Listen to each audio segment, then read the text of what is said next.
Il y a des moments où la paix se brise comme du verre, sans avertissement, sans raison.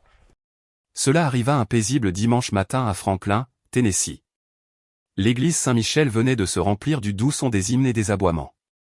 C'était la bénédiction des animaux, une tradition très appréciée des familles de la ville. Les chiens remuaient la queue, les enfants gloussaient, et le père Raymond se tenait souriant derrière l'autel, dans ses ornements blancs, s'apprêtant à asperger de l'eau bénite. Parmi la foule se trouvait un policier de l'unité cynophile, fier et sérieux, tenant en laisse son berger allemand, Rex, le chien de service le plus fiable du département. Il avait été invité à représenter toutes les créatures qui servent et protègent.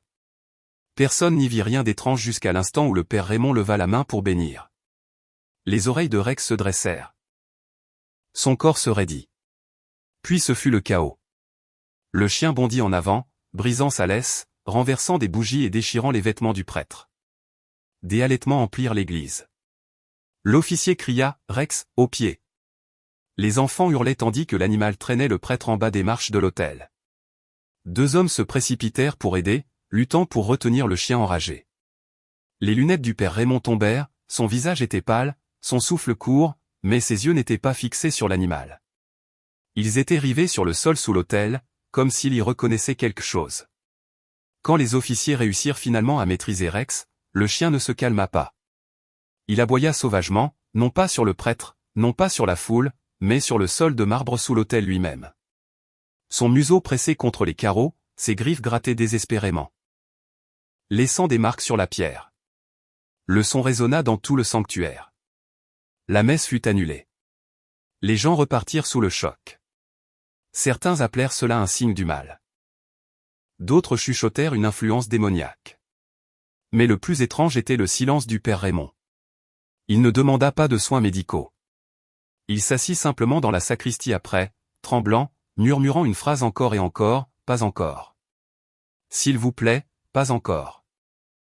Cet après-midi-là, lorsque les concierges vinrent nettoyer les bougies brisées, ils le remarquèrent aussi, une étrange odeur douceâtre de décomposition s'élevant du sol là où le chien avait gratté. Ce fut le début de l'horreur que Notre-Dame allait bientôt transformer en miséricorde. Lorsque le chaos s'apaisa, le père Raymond fut aidé à s'asseoir sur une chaise près de l'autel latéral. Ses mains tremblaient, du sang s'écoulait d'une petite coupure sur son bras. Le chef de police s'excusa encore et encore, assurant à tous que Rex ne s'était jamais comporté de cette manière auparavant, même lors de scènes de crime actives. Mais Rex refusa de se calmer. Au moment où son maître tenta de le faire sortir, le chien se libéra et aboya une fois de plus, ses griffes raclant les carreaux de marbre, ses crocs dirigés vers le sol, non vers le prêtre. C'était comme si quelque chose là-dessous, invisible, inaudible, l'avait provoqué. L'église se vida rapidement. Les parents portaient leurs enfants en pleurs. Les paroissiens âgés faisaient le signe de la croix et murmuraient des prières en passant devant l'autel. Une femme, Madame Caton, dit avoir vu le père Raymond fixer les carreaux longtemps après le départ des autres, ses lèvres bougeant en une prière silencieuse, son visage d'une blancheur fantomatique. Plus tard cet après-midi-là, la police proposa d'inspecter la zone du sol, mais le père Raymond refusa. « C'est une terre consacrée », dit-il fermement. « Alors pourquoi votre chien a-t-il réagi ainsi, père » demanda le chef Harris. Le prêtre hésita, puis répondit « Parce que certaines choses se souviennent ». Cette réponse laissa tout le monde mal à l'aise.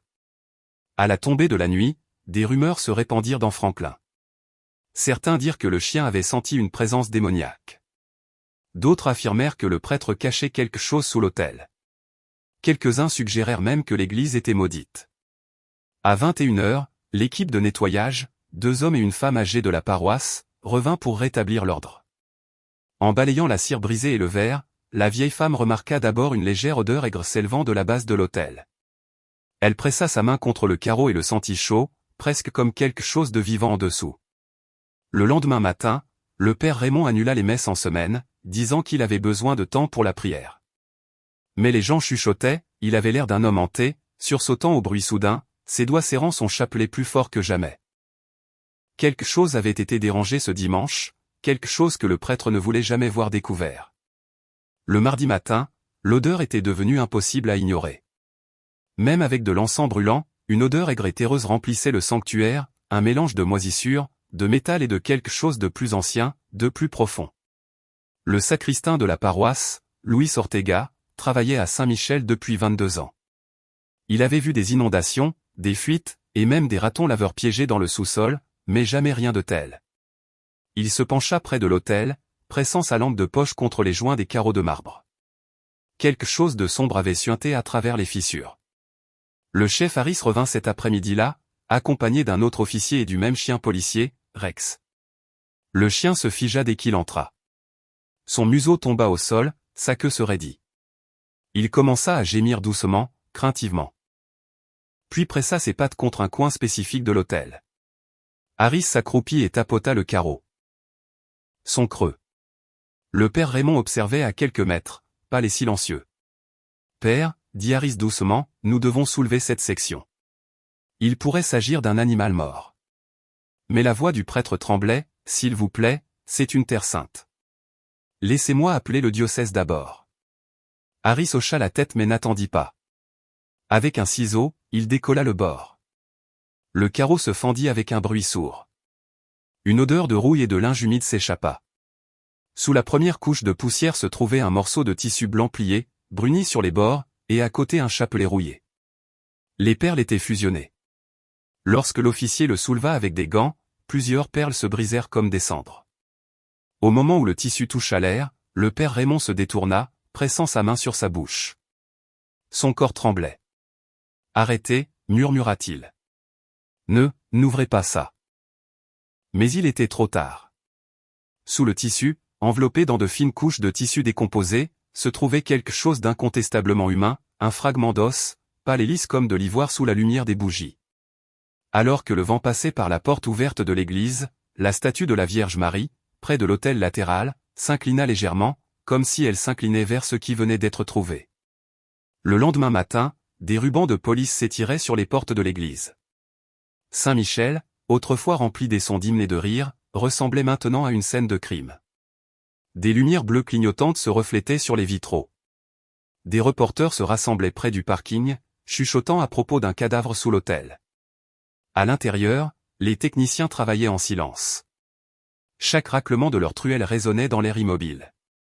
Sous la base de marbre, ils découvrirent des couches de vieilles briques, puis une étroite cavité tapissée de lin en décomposition. À l'intérieur gisait le squelette d'un homme, légèrement recroquevillé, les mains jointes comme en prière. Les os étaient propres, soigneusement arrangés, non dispersés. Celui qui l'avait enterré l'avait fait avec révérence. Le médecin légiste estima que les restes étaient là depuis des décennies, mais le chapelet trouvé à côté d'eux était distinctif, fait à la main, avec des maillons en argent, le crucifix gravé des initiales MD. Le chef Harris prit une lente inspiration. MD, répéta-t-il. Cela pourrait être un nom. Quand il se retourna pour interroger le père Raymond à ce sujet, le prêtre était parti. Il avait laissé la porte de la sacristie ouverte, ses ornements toujours sur la chaise. Cet après-midi-là, l'histoire fit les nouvelles locales. Des restes humains découverts sous l'autel de l'église de Franklin. Enquête en cours. Les paroissiens pleuraient devant les grilles. Certains priaient, d'autres exigeaient des réponses. Quelques membres plus âgés se souvenaient d'une rénovation il y a des années, lorsque les fondations avaient été élargies. Le père Raymond a supervisé cela lui-même, se rappela un homme. Il ne laissait personne s'approcher de la vieille pierre d'autel. Au coucher du soleil, le diocèse publia un bref communiqué demandant le calme et la coopération avec les autorités. Mais dans les maisons et les restaurants de la ville, personne ne parlait d'autre chose. Qui était enterré là? Et pourquoi le prêtre avait-il l'air d'un homme portant ce secret pendant la moitié de sa vie? Cette nuit-là, un concierge qui fermait l'église jura avoir vu une lumière vaciller à l'intérieur de l'église scellée, autour de la statue de la Vierge Marie. Pour la première fois, Rex, le chien policier, refusa carrément d'approcher le bâtiment. Dans les jours qui suivirent, les détectives fouillèrent les archives diocésaines, les vieux registres paroissiaux et les coupures de journaux du début des années 1990. Ce qu'ils trouvèrent changea tout. Avant de venir au Tennessee, le père Raymond avait servi dans une petite ville du Mississippi, la paroisse Saint-André. Une communauté tranquille entourée de terres agricoles et de pins. Selon les dossiers de l'église, un séminariste nommé frère Michael Donovan avait disparu là-bas en 1994. Son nom correspondait aux initiales gravées sur le crucifix, MD. L'affaire avait été discrètement classée comme un départ volontaire. Le rapport indiquait que frère Michael avait quitté le séminaire après une période de crise personnelle, mais personne ne l'avait jamais revu. Lorsque le chef Harris confronta le père Raymond avec les vieux documents, le prêtre ne nia pas le connaître. Ses mains tremblaient alors qu'il tenait la photo photocopiée d'un jeune homme souriant en soutane blanche.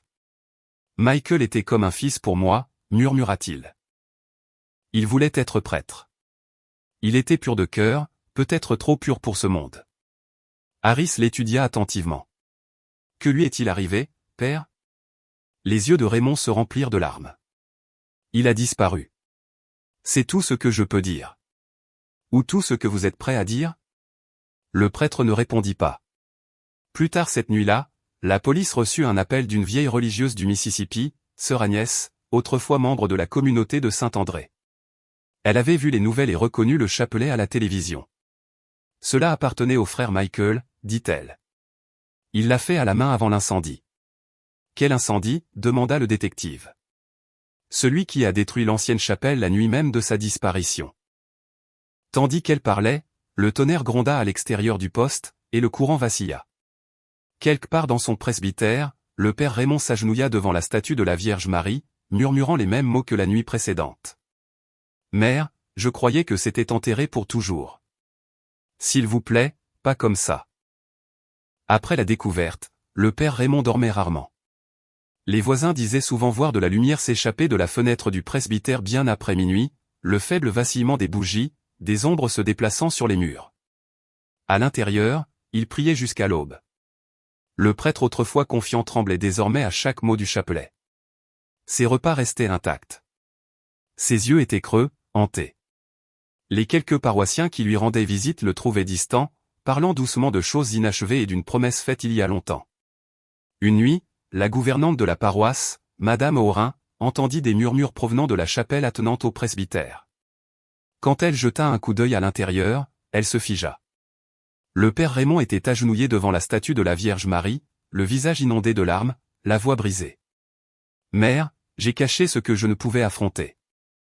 Je pensais que le silence était miséricorde, mais maintenant la vérité crie à travers les pierres. » Derrière lui, la pièce brillait d'une étrange lumière bleutée, bien qu'aucune bougie ne brûlât.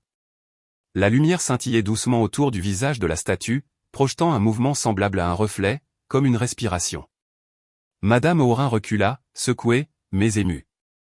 Le lendemain matin, elle dit à une amie, ce n'était pas effrayant. C'était triste, comme si elle pleurait avec lui. La même nuit, Rex, le chien policier, commença à hurler à l'extérieur du poste, agité et nerveux, fixant la direction de l'église. À 3 heures du matin, les lumières du presbytère s'éteignirent soudainement. Au matin, le père Raymond fut trouvé effondré devant la statue. Épuisé, mais vivant, son chapelet enroulé autour de son poignet. Il dit à l'infirmière en visite, elle était là, pas en colère, juste en attente. Personne ne comprit ce qu'il voulait dire. Mais quelque chose dans ses yeux, un mélange de terreur et de paix, leur fit réaliser que ce qui le hantait n'était pas encore terminé. 3 jours plus tard, sous un ciel gris et une pluie battante, le père Raymond entra au département de police de Franklin. Il n'avait pas été convoqué. Il n'avait pas été escorté. Il apparut simplement à l'accueil, trempé, serrant un petit crucifix en bois. « J'ai besoin de parler au chef Harris », dit-il doucement. Dans la salle d'interrogatoire, ses vêtements encore humides, le prêtre avait l'air fragile, mais il y avait quelque chose d'inébranlablement calme dans sa voix. « Je ne l'ai pas tué, commença-t-il, mais je l'ai enterré. » Personne ne parla. Harris attendit. Enregistreur activé. C'était en 1994, continua le père Raymond. J'étais vicaire à Saint-André. Frère Michael avait découvert quelque chose de terrible. Un prêtre plus âgé, le père Keane, abusait d'un des garçons de notre groupe de catéchisme. Michael a essayé de le confronter. Il y a eu une lutte. Il est tombé, s'est cogné la tête sur la marche de marbre. Il déglutit difficilement. Il est mort sur le coup. Les mains de Raymond tremblaient. Le père Keane a paniqué. Il m'a supplié de l'aider à étouffer l'affaire. Je lui ai dit que j'irais voir l'évêque, mais il a menacé de détruire la paroisse, de nous détruire tous. J'étais jeune, faible. Je me suis convaincu que je protégeais l'église, alors j'ai enterré Michael sous le plancher de la chapelle. Il fixa la table. Quand la chapelle a brûlé, j'ai cru que son âme avait enfin trouvé la paix. J'ai pris la statue de Notre-Dame de cette chapelle et je l'ai apportée ici. Quand j'ai été réaffecté, j'ai pensé que ce serait un moyen de le garder près de moi, de prier pour lui. Ses yeux se remplirent de larmes. Je n'aurais jamais pensé qu'elle parlerait à nouveau. Elle ? Demanda Harris. La Sainte Mère, murmura-t-il. Elle a envoyé le chien. Elle a ouvert le sol. Elle me demande de dire la vérité. Pour la première fois depuis l'attaque, les mains du père Raymond cessèrent de trembler. Il se signa lentement et dit, que la miséricorde ait son jour. 2 jours après la confession du père Raymond, les équipes médico-légales reçurent la permission du diocèse d'inspecter la vieille statue qu'il avait rapportée du Mississippi 30 ans plus tôt. La même figurine en bois qui se tenait à côté de l'autel de Saint-Michel. C'était une image de la Vierge Marie sculptée à la main, patinée par le temps, mais gracieuse, une main sur son cœur, l'autre tendue en avant comme pour offrir la paix. À l'œil humain, elle semblait ordinaire jusqu'à ce qu'il la soulève de son piédestal. Derrière la statue, là où le bois rencontrait la base, ils trouvèrent une fine croûte de taches rougeâtres foncées, vieille, absorbée profondément dans la veine du bois. Au début, les enquêteurs supposèrent qu'il s'agissait de vernis ou de vin provenant de décennies de bénédiction. Mais lorsque des échantillons furent envoyés pour analyse, les résultats stupéfièrent tout le monde. Du sang humain avec de l'ADN correspondant au reste trouvé sous l'autel. Le sang de frère Michael. Personne ne pouvait expliquer comment c'était possible. La statue avait parcouru des centaines de kilomètres et survécu à un incendie, pourtant les traces étaient toujours là. Lorsque le père Raymond entendit le rapport, il pleura en silence et murmura, « Elle a porté sa douleur. » Tout ce temps. La nouvelle se répandit rapidement. Les paroissiens se rassemblèrent aux portes de l'église, déposant des fleurs sous l'image de la Vierge. Certains disaient que la statue semblait plus chaude au toucher. D'autres juraient sentir des roses là où aucune fleur n'avait été placée. Le chef Harris, un homme de raison, regardait les bougies vaciller autour de la base. « Je ne sais pas ce que je regarde, » dit-il doucement. Le père Raymond, maintenant faible et pâle, répondit depuis son fauteuil roulant, « Vous regardez la miséricorde. Elle n'oublie ni l'innocent ni le coupable. » Ce soir-là, une légère bruine tomba sur Franklin, et alors que les cloches de l'église sonnaient les vêpres, le visage de la Vierge, sculpté dans le bois et l'ombre, sembla scintiller comme s'il était mouillé de larmes. Une semaine plus tard, le père Raymond fut admis à l'hôpital Saint-Thomas à Nashville. Son cœur s'était affaibli et sa respiration était devenue courte et saccadée. Les infirmières dirent qu'il refusait les analgésiques. Il passa ses derniers jours à serrer un chapelet, le même rouillé trouvé sous l'autel, maintenant réparé avec des maillons en argent. À 2h47 du matin un vendredi, son infirmière de nuit, une jeune femme nommée Clara, entra dans la chambre pour vérifier ses signes vitaux. L'air était étrangement immobile. Les moniteurs bourdonnaient doucement. Puis elle le remarqua, un parfum, délicat et indéniable, de rose. Il n'y avait pas de fleurs dans la pièce. Quelques instants plus tard, une faible lumière commença à briller près du crucifix sur le mur. Ce n'était pas le reflet d'une machine ou d'une voiture de passage. Elle scintillait doucement comme la lumière d'une bougie sous l'eau. Le père Raymond ouvrit les yeux, ses lèvres esquissèrent un sourire paisible. Il murmura, « Merci, mère, d'avoir terminé ce que je n'ai pas pu. » Puis, sans lutte, il expira, et le moniteur cardiaque se tut.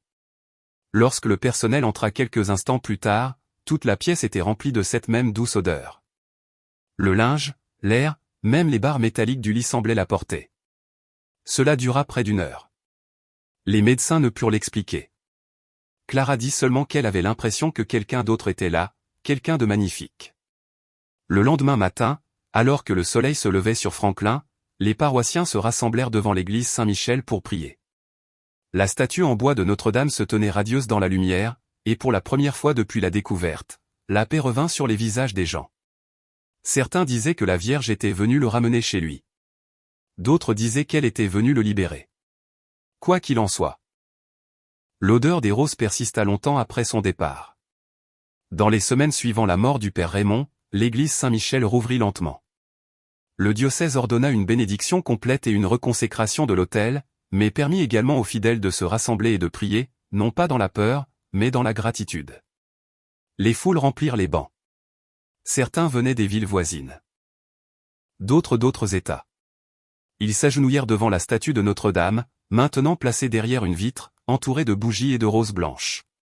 Le parfum, faible mais réel, semblait revenir chaque dimanche matin juste avant le début de la messe. Les paroissiens disaient que cela leur apportait la paix. Une mère qui avait perdu son fils des années auparavant dit « On dirait qu'elle est là », comme si elle nous rappelait que la miséricorde n'est pas enterrée. D'autres témoignèrent que des relations brisées avaient été guéries après y avoir prié. Des maris pardonnant à leurs femmes, des frères et sœurs se réconciliant après des années de silence. Même le chef Harris, autrefois sceptique, assista à la messe pour la première fois en des décennies. Il s'assit au fond de l'église, casquette à la main, les yeux baissés. Après la communion, il se dirigea silencieusement vers l'autel et déposa son insigne de police aux pieds de la Vierge. Quoi que ce soit, dit-il plus tard, cela m'a ramené. L'histoire se répandit en ligne, atteignant des milliers de personnes. Les journalistes l'appelèrent le miracle de Franklin, mais les habitants préférèrent un autre nom, la miséricorde de la mer. Sous le nouvel autel, ils placèrent une plaque gravée d'un seul verset de l'Évangile selon saint Jean, et la vérité vous affranchira. Chaque année en octobre, à l'anniversaire de cette étrange attaque, les paroissiens se rassemblent de nouveau avec leurs animaux pour la bénédiction des animaux. Chaque année, sans faute, quelqu'un jure sentir des roses dans l'air. Il y a des moments où le ciel ne murmure pas. Il rugit. Parfois à travers une tempête, parfois à travers une tragédie, et parfois à travers l'aboiement d'un animal effrayé. Ce qui commença comme une attaque à l'intérieur d'une petite église du Tennessee est devenu quelque chose de bien plus grand. Une miséricorde qui a déchiré le secret et la honte, exposant ce qui était enfoui sous la pierre et l'âme. L'histoire du Père Raymond nous rappelle que la justice de Dieu et la miséricorde de Dieu ne sont jamais en guerre. Elles se rencontrent au même endroit, dans la vérité. Parce que tout péché caché dans l'obscurité n'attend que la lumière. Lorsque cette lumière arrive, aussi douloureuse soit-elle, c'est l'amour qui la révèle. La Vierge Marie n'est pas venue pour punir. Elle est venue pour guérir, pour apporter la paix à deux âmes, liées par la culpabilité et l'innocence. Son message n'était pas celui de la colère, mais du souvenir. Rien n'est perdu quand on le donne à Dieu. Aucun secret n'est trop sombre, aucun pécheur n'est trop éloigné. Aujourd'hui, l'église Saint-Michel est de nouveau silencieuse. Les fidèles viennent toujours, certains avec des fleurs, certains avec des larmes, certains juste pour respirer ce léger parfum de rose. Ils se souviennent que les miracles se produisent encore, même dans le silence après la confession. Parce que parfois la grâce ne vient pas doucement, elle brise le sol sous nos pieds juste pour nous libérer. Si cette histoire vous a touché le cœur, veuillez aimer cette vidéo, la partager et vous abonner à Toucher par la grâce pour plus d'histoires vraies de foi, de miséricorde et de miracles modernes.